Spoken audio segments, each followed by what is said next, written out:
वदनी कवळ घेता नाम घ्या श्री हरींचे, सहज हवन होते नाम घेता फुकाचे. जीवन करी जीवित्वा अन्न हे पूर्ण ब्रह्म, उदर भरण नोहे जाणिजे यज्ञ कर्म. जय जय रघुवीर समर्थ.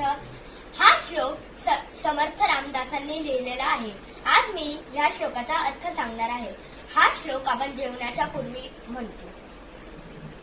वदनी कवळ घेता नाम घ्या श्रीहरींचे, म्हणजे जेवणापूर्वी आपण श्रीहरींचे नामस्मरण केले पाहिजे. सहज हवन होते नाम घेता फुकाचे, म्हणजे आपल्याला हवन केल्याचे केल्याचे पुण्य भेटते.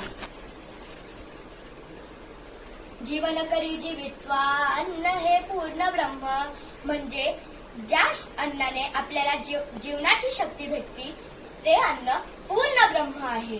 उदर भरण नोहे जाणिजे यज्ञ कर्म, म्हणजे फक्त पोट भरण्यासाठी नाही, आपण आपल्या मनाच्या परमेश्वरासाठी जेवतो. धन्यवाद. जय जय रघुवीर समर्थ.